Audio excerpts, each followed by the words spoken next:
lecture I will try to in today's lecture I will try to start with the prerequisites. Okay, so prerequisites that we required for this last unit. Okay, so the important part is what here we need the knowledge of Fourier series, है ना, that you already covered in M1, है ना. M1 में आपका जो second unit था वो Fourier series के ऊपर ही था. ओके, उस टाइम पे ही आपने वो सारी चीज़ें कवर की है. So I am not going in detail. Okay, आपको कुछ ज़्यादा इन डिटेल में जाके वो रीड नहीं करना है. ओके, तो जो पार्ट आपको चाहिए फ्रॉम M1 एंड M2 और फ्रॉम दी 11 एंड 12 वो मैंने डायरेक्टली यहाँ पे कंसिडर किया है. ठीक है, so that first definition is what the half range. So here we focus on only half range Fourier sine series. Okay, तो इसका फॉर्मूला क्या है? फोरियर साइन सीरीज में साइन के टर्म्स आते हैं. ठीक है, ये कैसे आ रहा है, ये सारी चीज़ें मैं टाइम वेस्ट नहीं करने वाला. ठीक है, but it is there in M1. Okay, so the Fourier sine series और half range Fourier sine series का ये फॉर्मूला है f(x) equal to summation n runs from 1 to infinity bn sine of n by x by l. ठीक है, थोड़ा बहुत अगर आपको याद है साइन सीरीज में बेसिकली क्या होता है, a नॉट और an आपके 0 आ जाते हैं and remaining part will get this. Okay, because your whole Fourier series is actually f(x) is equal to a naught plus summation n runs from 1 to infinity an cos of n pi x by l plus bn sin of n pi x by l. This is your general Fourier series where if I put a not equal to 0, an equal to 0, you will get this as your Fourier series. Okay, so which is there in M1. So you can check by that also. Okay, so where so this is your Fourier sine series. आपको sine series से ही मतलब है, बाकी चीज़ों का अभी इस topic में तो नहीं है. And after that from this Fourier sine series how you calculate your bn, that is very important कि ये मेजर कैलकुलेशन है. Okay, so you calculate that bn. So bn का फॉर्मूला क्या है? 2/l. Okay, always remember for sine and cosine function we always consider this 2/l and for the remaining function we consider the 1/l. ठीक है, so but जो चीज़ें हमें चाहिए वही मैं ले रहा हूँ. So bn is equal to 2/l where limits from 0 to l. Okay, this limits are also given in the example, but generally यही लिमिट्स आते हैं. ओके, 0 to l ही आपके लिमिट्स आते हैं. स्ट्रिंग की ये लेंथ है ना, स्ट्रिंग की लेंथ आपको l गिवन है, तो your limits are always from 0 to l. तो जनरली यही लिमिट्स आने वाले. So bn equal to 2/l 0 to l f(x) is your given function into sin n pi x by l. ठीक है, तो n बेसिकली क्या है? n takes values from 1 to infinity. This n takes values from 1 to infinity is a natural number. X is the variable and l is this length which is a constant actually. So this is the first part. Okay, remember this formula. Okay, bn का formula basically और ये f(x). If f(x) is this, bn क्या होता है? जो left side में given है. Okay, that function multiply by sine into dx. याद रखने के लिए सिंपल है, ये फंक्शन बस यहाँ पे ऐड करो, bn की जगह पे ऐड करो. ये सेम फंक्शन बस bn की जगह पे ऐड करो और समेशन को रिप्लेस करो इंटीग्रेशन से. ये अच्छा रहेगा आपको याद रखने के लिए. ठीक है, क्योंकि ये अलग अलग फॉर्म आने वाला है. f(x) बस bn की जगह पे रख दो and just take the integration from 0 to l multiply by 2/l. Now next result which I want to focus is what if sin x is 0, then what are the values of x? What are the possible values for x? So if sin x is equal to 0, then x is equal to n pi. ठीक है, so remember this result. ये सारा जो भी part अभी मैं ले रहा हूँ, everything we have to apply immediately while solving the first equation, which is wave equation. ठीक है, these are the applications. Next is what? This is a simple trigonometric formula that we need. Okay, sin a cos b का result, cos a cos b का result, है ना, sin a to sin b का result. Okay, sin a sin b is cos of a minus b. Yes. So cos sin a into sin b is cos of a minus b minus cos of a plus b. Okay, so you know all these results. And now the title of your unit 6 is actually applications of partial differential equation. So this partial differential equation, this part you already learn in in M2 I think, है ना. M2 में शायद ये आपने learn किया है Jacobian at that time. And now in M3 you have to learn its application. So as far as your mathematics is concerned, this is the last unit, okay, in your branch. ठीक है. So the first application that is there in syllabus, which is a one-dimensional wave equation. Okay, so at some point we will come to this type of equations. Okay, one-dimensional wave equation, and our target is what? Using mathematics, we have to find the general solution for this wave equation, and for that we need this partial differential equation. So this is one of the application. Okay, for the wave equation. So I quickly tell you what is the wave equation. At the end आपका target क्या है? ये जो physical equations आपको यहाँ पे मिल रहे हैं, okay, we have to find the general solution for those equations using mathematics or using the knowledge of partial differential equation. So we have to derive the equation of vibrations of an elastic string, okay. How we do that? We stretch the string to length L. इसलिए मैंने आपको पहले बोला था कि generally वही L आपको consider करना है. So basically we have to here calculate the vibration in a string, okay. So for that we have to stretch that string to a length L and fix it at the ends. Then we release, okay. Okay, we then distort it at some instant, say t equal to 0. We release it and allow to vibrate, okay. So that is the experiment that we have to perform, okay. And then the problem is what? To determine the vibrations of this string, okay. That is we have to find its deflection, which is generally denoted by u of xt, correct, at any point and at any time where t is positive. Okay. So this is just the experiment. I hope you have the basic knowledge about this wave equation. So I'm not going in detail how this equation will be formed.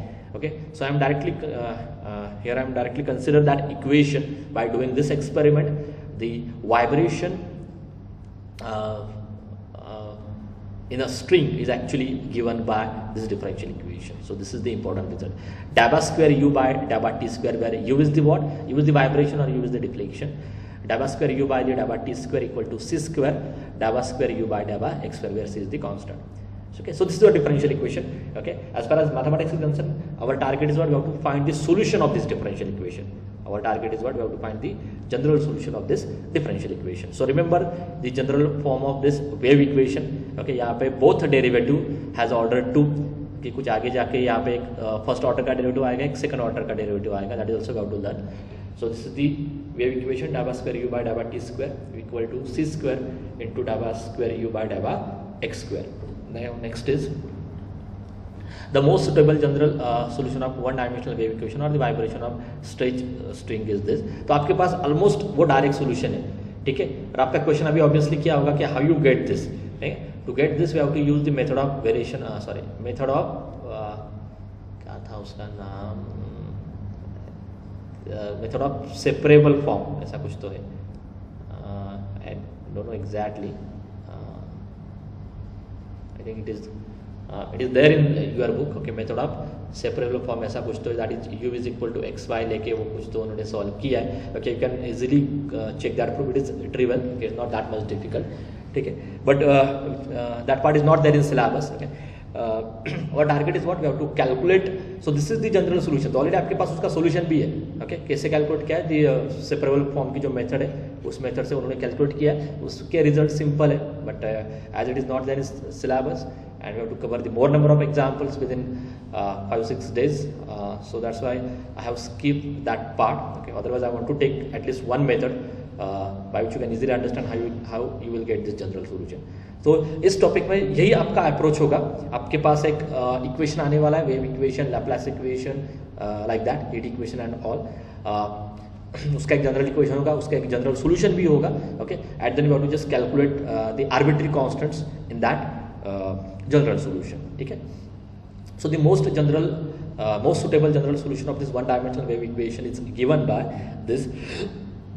तो इसका solution क्या है? u of xt is equal to c1 cos mx, okay, plus c2 sin mx into c3 cos cmt plus c4 sin cmt, where m is also the constant. You will understand how you get this m. m अभी आपके लिए unknown है ना, आपको पता ही नहीं m क्या है. तो at somewhere we need to calculate this m. This is the most general solution of this any given wave equation.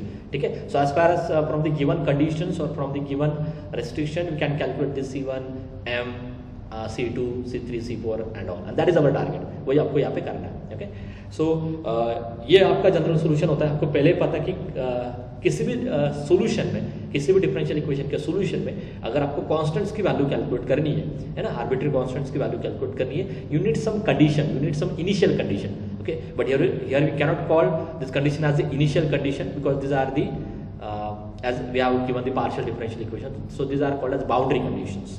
Okay, or simply you can word the you can use the word conditions. So under these 4 conditions only, ये सारा standard part है. मतलब ये कोई ये workout करके हम इस नतीजे पे पहुंचे कि here you will get the solution of this wave equation under this 4 conditions only.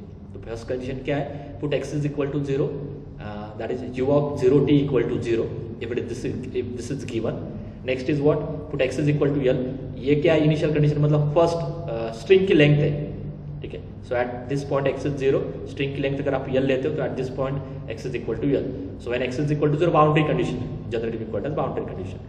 So u of 0t is equal to 0 and u of lt when x is equal to l, that is also 0.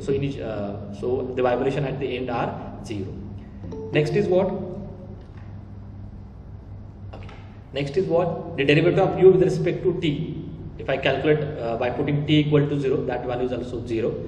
And consider u of x 0 is equal to some function f of x where x is likely to 0 to l. So these are all the standard conditions, and under these conditions only we can find the solution of this wave equation, ठीक है। तो ये सारी चीज़ें आपको example में given रहती है, ओके। क्वेश्चन की लेंथ आप देखोगे यहाँ पे, ओके, 5-6 लाइन में आपका क्वेश्चन आ जाता है, and after that you have to just find. आपका टारगेट क्या, आपको जनरल सोल्यूशन कैलकुलेट करना है, मतलब क्या करना है, सिंपल करना क्या है यहाँ पे, यार basically you have to calculate this C1 की वैल्यू कैलकुलेट करो, M1 की वैल्यू कैलकुलेट करो, C2 की वैल्यू कैलकुलेट करो, C3 and C4, and at then you will get that general solution, ठीक है। तो उसके पहले मैं स्टेप्स आपको अच्छे से एक्सप्लेन करता हूँ, ओके। यही स्टेप्स है जिसपे ऑलमोस्ट ये जो स्टेप्स यहाँ पे मैं दे रहा हूँ, 70% जो क्वेश्चन आपका होता है, 70% जो आपका आंसर आने वाला है, उनमें बस आपको यही as it is copy paste करना है। कोई भी एग्जाम्पल आने दो, चेंज क्या होगा आपको पता है, चेंज क्या हो सकता है एग्जाम्पल में, एफ ऑफ एक्स अलग अलग होगा, दैट इज ओनली चेंज, है ना, बिकॉज दिस पार्ट, ये सारे कंडीशन है, okay, it is there in the example. So only change is what in every example. So the only change is what in case of f of x, yeah, in case of this L. These are the only possibility. इतना ही change हो सकता है given question. Wave equation में आप ज़्यादा से ज़्यादा ये f of x चेंज कर सकते हो, या आप चाहो तो लेंथ उसकी चेंज कर सकते हो, अदरवाइज एवरीथिंग इज सेम, ठीक है। चलो, now steps to solve one dimensional wave equation. फिर से मैं बोलता हूँ कि करना क्या आपको, ऐसा कि क्वेश्चन आपको गिवन है, we call it as a wave equation. इसका सोल्यूशन आपको पहले ही पता है, जिस C1 cos mx plus C2 sin mx plus C3 sin CMT plus C4 sin CMT। But problem क्या है, ये जनरल सोल्यूशन है, so we don't know what is C1 C2 M C3 C4, तो ये सारे कॉन्स्टेंट्स आपको calculate करने हैं, डायरेक्टली तो कैलकुलेट नहीं होंगे, तो उसके लिए आपको कुछ कंडीशन चाहिए। So this are your standard conditions that is already there in the example. ये सारी चीज़ें एग्जांपल में रहेगी, so just apply this condition and then you will get your general solution. अभी अप्लाई कैसे करनी है, how you apply this condition, एक प्रॉपर सीक्वेंस में ही आपको अप्लाई करना है ये, okay. So to do that here I have considered a separate point which is called as steps to solve one dimensional wave equation. So remember all these condition 1, condition 2, condition 3 and condition 4, okay। कैसे आपको sequence में apply करके and then you will get that solution that I will explain now. So first is what, पहले identify करो equation कौन सा है ना, क्योंकि आपको पहले ये तो समझ में आना चाहिए कि वेव इक्वेशन का क्वेश्चन है या लैपलेस का क्वेश्चन है, okay. Total there are 3-4 applications in our syllabus. तो आपने पहले देखा कि चलो डाबा स्क्वायर यू बाय डाबा t square equal to c square, डाबा स्क्वायर यू बाय डाबा एक्स स्क्वायर। इन सब एग्जाम्पल दिस, ये कुछ क्वेश्चन में ये वैल्यू भी 1 गिवन होती है, ठीक है। So it is depend on the example. तो आपने ऐसा डिफरेंशियल इक्वेशन अगर आपको दिखाई दे रहा है, तो it means what, your question is on one dimensional wave equation and its solution is, so step 1 में क्या लिखो, so the most general solution of this given wave equation is what, u of xt is equal to c1 cos mx plus c2 sin mx plus c3 cos cmt plus c4 sin cmt, ठीक है ना। Step 2 में क्या करना है, आपको first case में आपको c1 की वैल्यू कैलकुलेट करनी है, यानी c1 की वैल्यू कैलकुलेट करने के लिए आपको क्या करना है, यूज कंडीशन 1, ठीक है। तो हमेशा याद रखो, ये जो फर्स्ट कंडीशन है, इस कंडीशन से आपको हमेशा C1 मिलने वाला है, ठीक है। I will explain. तो स्टेप 2 में मैंने वही दिया, using condition 1 we have to find C1। ये स्टेप्स सारे एग्जाम्पल में सेम ही रहने वाले हैं, कहीं पे कुछ भी चेंज नहीं होगा, एज इट इज, और just copy paste this calculation, ठीक है। एग्जाम्पल से आपको आगे जाकर क्लियर होने वाले हो जाएगा सारा पार्ट, ठीक है। तो फर्स्ट कंडीशन आपकी क्या है, this is your first condition, u of 0t equal to 0। It means what, just put x is equal to 0 in this general solution, just put x equal to 0 in equation 1, sorry this is equation star, ठीक है। तो just put x is equal to 0 in equation star, you will get, क्या मिलेगा आप देखो, put x equal to 0, cos 0 is 1, so you will get only C1 here, और यहाँ पे x है ही नहीं तो ये सारा तो that whole part remain same. Next step में तो एज लेफ्ट साइड में क्या आएगा, एज x इज 0, तो लेफ्ट साइड में क्या आएगा, u of 0t, but we know that u of 0t we have to consider at 0, है ना, u of 0t is 0, therefore this LHS is 0, so you will get 0 equal to C1 into C3 cos CMT plus C4 sin CMT। Okay, अभी आपको solution calculate करना है, तो ये तो obvious है, okay, that solution must be non zero, क्योंकि अगर आप पहले ही बोल रहे हो कि वो सोल्यूशन आपका 0 है, फिर कैलकुलेशन में क्या फायदा है, बट मतलब इतना कुछ वर्कआउट करने में भी क्या लॉजिक है, ठीक है। So as our target is to calculate that solution, so provided that solution must be non zero, because if it is 0 there is nothing to calculate, तो फिर कैसे कैलकुलेट करोगे, ठीक है। So in every case here we always consider, okay, this is under consideration, इसलिए कहीं भी आपको ये दिखाई नहीं दे रहा होगा कि u नॉन जीरो होने ले लिया, this is under consideration that if it is 0, if u equal to 0 there is nothing to solve, that's why in every case we always consider to calculate that solution, we always consider that u to be non zero, इसलिए कहीं पे मैंने mention नहीं किया, but this is under consideration, इसलिए मैंने वो part bracket में डाला, because you are to not suppose to write this part in exam also, लिखते हुए तो भी कुछ प्रॉब्लम नहीं होगी। हाँ, तो फिर आप देखो इसके आगे क्या होगा, C1 multiply by C3 cos CMT plus C4 sin CMT, इन दो नंबर का प्रोडक्ट, ये फर्स्ट नंबर है, ये सेकंड नंबर है, इन दो नंबर का प्रोडक्ट आपका 0 आ रहा है, so that implies either this first number is 0 और आइदर दिस सेकंड नंबर 0। जब आप बोलते हो कि आपका सेकंड नंबर 0 है, तब क्या होगा, C3 भी 0 आएगा, C4 भी 0 आएगा। अगर मैं बोलता हूँ यहाँ पे कि मेरा सेकंड नंबर 0 है, that implies what, C3 0 and C4 0, but अगर मैं C3 और C4 0 लेता हूँ, अगर मैं C3 C4 0 लेता हूँ तो U 0 हो जाएगा, but I don't want zero solution, वही मैंने नीचे लिखा है, इफ आई टेक C3 0 और C4 0, ओके,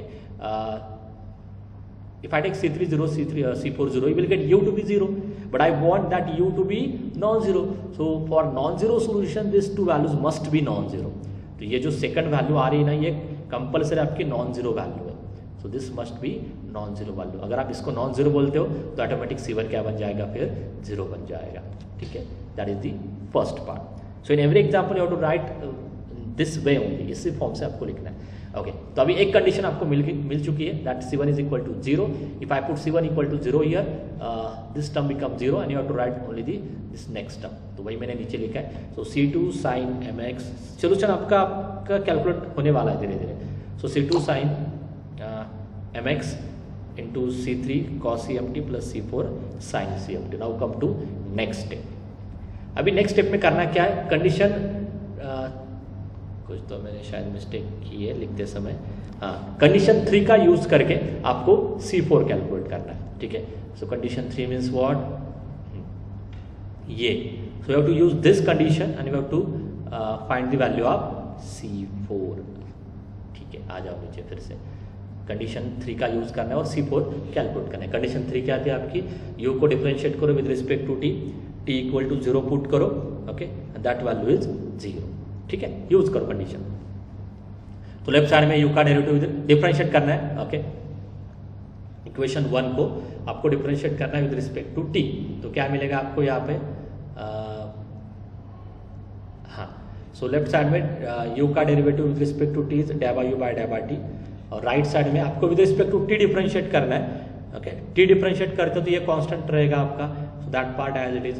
ब्रैकेट में देखो with respect to t derivative, cos t का डेरिवेटिव क्या आएगा, minus sin t, but multiply by derivative of bracket term, तो CMT का विद रिस्पेक्ट टू t क्या आता है, CM ओनली, सो ये माइनस CM। sin CMT का डेरिवेटिव क्या आएगा, cos CMT, और multiply by derivative of bracket term, तो CMT का derivative with respect to t just CM, बाकी चीजें एज इट इज, ठीक है, यू विल गेट दिस। अभी क्या करना है, t इक्वल टू 0 पुट करो, सो डा बाय U बाय डा by t at t equal to 0 equal to, यहाँ पे t है ही नहीं, हाँ, यहाँ पे sin 0 0 होगा, ये टर्म नहीं रहेगा, you will get only CM C4 cos 0 is 1, okay, this part, but आपको बताया कि डा बाय U बाय डा by t at t equal to 0 is 0, it is given, तो ये लेफ्ट साइड क्या होगी आपकी 0, so basically you will have C2 sin mx CM C4 equal to 0। फिर से वही लॉजिक, ये सारे नंबर्स आप चेक करो, अगर आप C2 को 0 करते हो, यहाँ पे आ जाओ, हाँ, अगर आप C2 को 0 करते हो, जस्ट फोकस दिस इक्वेशन 1, क्योंकि ये आपका सिंप्लीफाइड फॉर्म है। अगर आप C2 को 0 करते हो तो u ऑफ xt 0 आएगा। अगर आप sin mx को 0 करते हो u ऑफ xt 0 आएगा। अगर आप सॉरी C तो कांस्टेंट ही है, ओके। अगर आप m को 0 करते हो तो फिर से वही लॉजिक होगा, ये भी 0 आएगा। Means what, that implies this C4 must be 0 because we can't set other numbers to be 0। Others number 0 आप ले ही नहीं सकते हो क्योंकि उससे यूज वैल्यू आपकी 0 आ रही है। Therefore this C4 must be 0।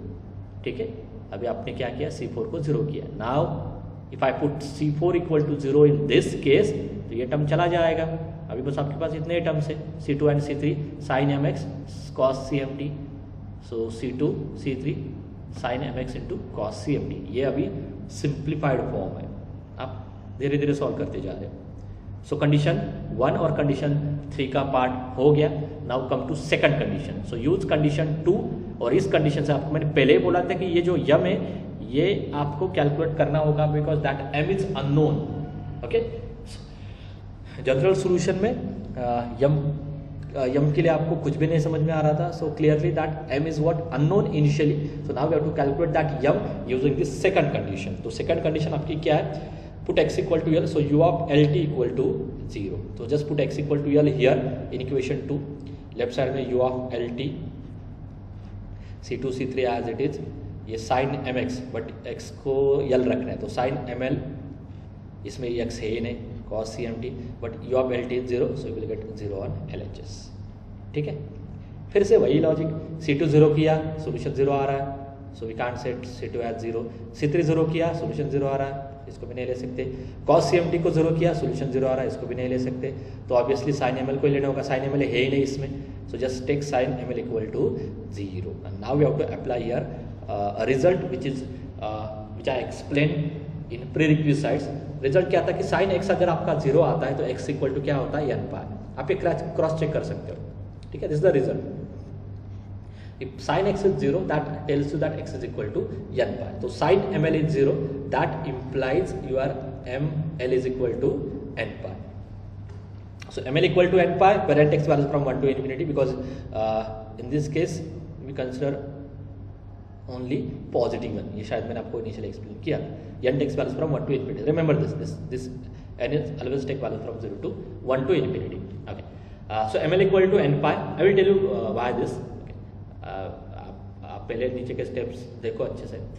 So ml equal to n pi, as sin x is 0 implies x equal to n pi, so ml equal to n pi, that implies m is equal to n pi by l, है ना। तो अभी आपने यम भी calculate किया। So here m is equal to n pi by l। अभी क्या करो, यम की वैल्यू फिर से इस इक्वेशन में पुट करो और देखो क्या क्या मिलता है। C2 C3 sin, इसमें यम की जगह पे वो नंबर आएगा, यहाँ पे भी यम की जगह पे वो नंबर आएगा। मैं डायरेक्टली दिखाता हूँ आपको, ऐसा कुछ मिल रहा है। दिखने में ये डिफिकल्ट दिखाई दे रहा है, बट ये सिंपल कैलकुलेशन से आ रहा है।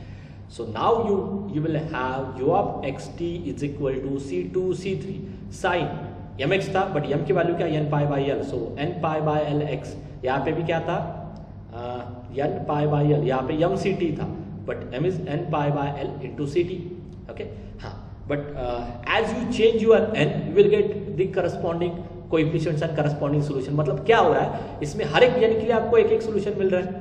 आपको पहले पता है ये जनरल सॉल्यूशन है, that cover all your possible solution, है ना।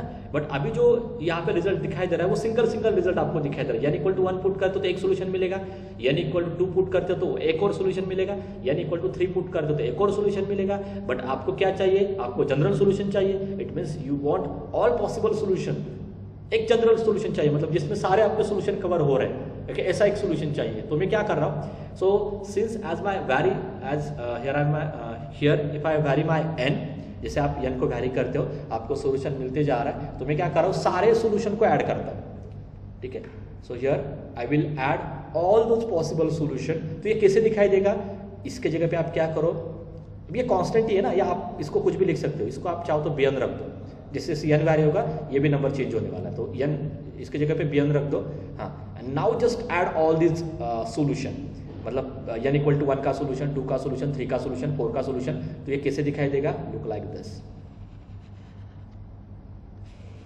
ये बस एक नोटेशन है, ओके, तो इसकी जगह बी एन रख दिया, आप एन इक्वल टू 1 रख दो, पहला सोल्यूशन मिलेगा, एन इक्वल टू 2 रख दो, सेकंड सोल्यूशन मिलेगा, एन इक्वल टू 3 रख दो, थर्ड सोल्यूशन मिलेगा। और सारे सोल्यूशन को मैं क्या कर रहा हूँ, ऐड कर रहा हूँ, and that is your general solution. So by combining this, so by combining this you will actually get the general solution of the given wave equation। ठीक है, हाँ, यहां तक ट्रिवियल है, ठीक है, यहां तक आपको मतलब हार्डली 1 मार्क का नेक्स्ट पार्ट है जो डिफिकल्ट है, जिसमें आपको थोड़ा बहुत इंटीग्रेशन का नॉलेज चाहिए। अगर आपका इंटीग्रेशन परफेक्ट है तो ये वो अच्छे से होगा। ठीक है,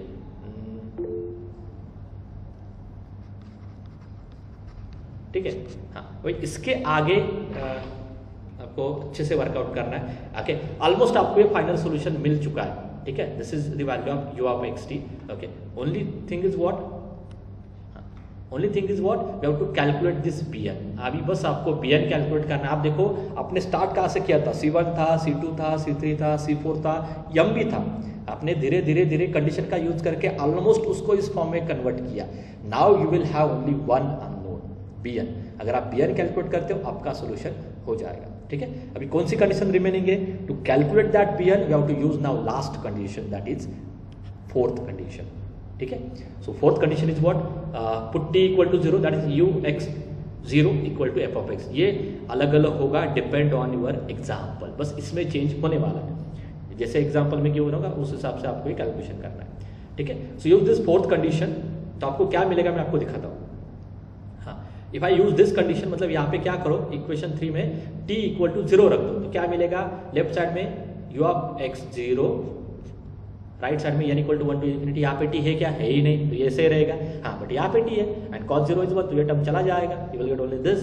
ठीक है, हाँ, बट u ऑफ x 0 की वैल्यू उन्होंने क्या दी है, ये आपका ये सोल्यूशन है एक्चुअली, रिमेंबर।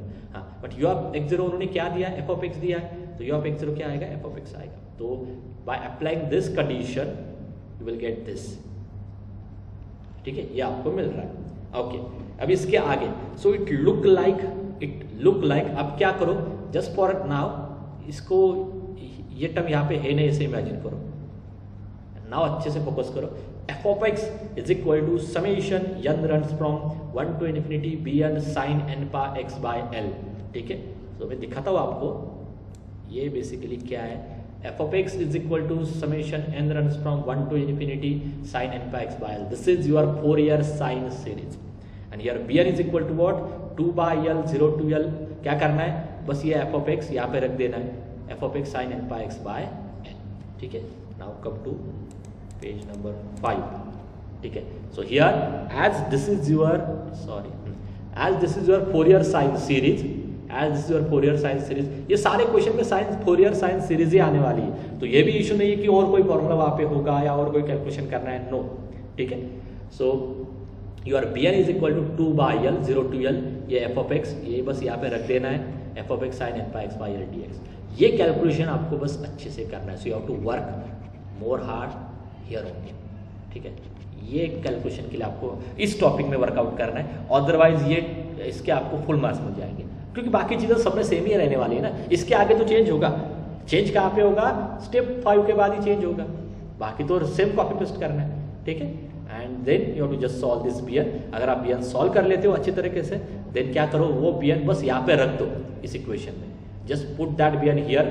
कुछ सिंप्लीफाई नहीं करना, बुक में उन्होंने सिंप्लीफाई किया है, but you don't need to simplify that part, just put this your bn here and that is your final answer, and that is your final answer.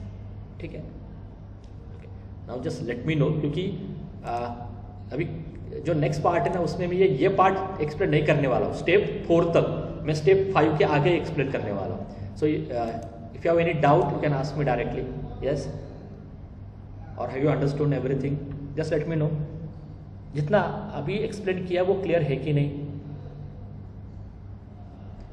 एक equation given होता है, wave equation, डावा square u by, okay, I will show you that part simply. ऐसा एक equation आपको given होता है question में, आपको सॉल्व करना है, ठीक है ना, उसका सॉल्यूशन भी आपको पता है, ओके, ये सारे कंडीशंस भी आपको, ये सारा पार्ट गिवन ही रहता है जो अभी मैं आपको शो कर रहा हूँ, ओके। आपको बस स्टेप 1, स्टेप 2, स्टेप 3, स्टेप 4 का कैलकुलेशन करके आपको यहाँ तक आना है, bn तक, ये सेम रहता है, ओके bn तक आना है और फिर उसके आगे bn कैलकुलेट करने के लिए जो एफ ऑफ एक्स आपको गिवन होगा उस हिसाब से आपको कैलकुलेशन करने हैं, ठीक है। Is this clear? Is this clear? Just let me yes sir वो x is equal to L, तो वो एल वेरिएबल है क्या? नहीं कांस्टेंट है वो, लेंथ ऑफ स्ट्रिंग है वो, L is what, length of the string. हाँ, और ये क्वेश्चन आपको इन डिटेल में है, मतलब मैंने आपको कुछ एक्सप्लेन नहीं किया, आप देखो यहाँ पे एवरीथिंग इज देयर, है ना। Represent the vibration of string of length L, है ना, फिक्स एट द एंड्स। तो experiment is given, find the solution with the boundary condition y 0 t 0। हमने पहले बोला था कि ये सारे कंडीशन चाहिए, y l t equal to 0, initial condition is डेबा y बाय डेबा t at t equal to 0। बस इतना ही चेंज हो रहा है, देखो 0 to l। So everything is already there in the example, आपको क्या करना है, बस ये इक्वेशन सॉल्व करना है। And already we know its solution is this, ठीक है। So by applying all this conditions, okay, you will get c1 to be 0, correct. फिर आप आगे मतलब ये इन बिटवीन का पार्ट आप जो ऊपर मैंने दिया वही कॉपी पेस्ट करो, फिर आपको c4 0 मिलता है, ठीक है। फिर आप आगे जाते हो, आपको m मिलता है, सेम ही मिल रहा है, कुछ चेंज नहीं होगा, कहीं पे कुछ भी चेंज नहीं होगा। फिर आप आगे जाते हो, आपको ये इक्वेशन मिलता है, आप देखो वही मिल रहा है जो मैंने ऊपर लिखा था, ठीक है, bn sin n pi x by l cos n pi ct by l। इसके आगे चेंज होगा क्योंकि इसके आगे जो bn का फॉर्मूला है, bn का फॉर्मूला क्या है, 2 by l 0 to l, okay, f of x into sin n pi x by l। यहाँ पे जो f of x आपको लेना है वो क्या लेना है, जो उन्होंने दिया है, वो क्या दिया उन्होंने, k into L x minus x square. तो बस वो कैलकुलेशन आपका चेंज होगा और bn कैलकुलेट करके यहाँ पे रख देना है, ठीक है। I will take examples in detail in next lecture, just let me know whether you are understood this part और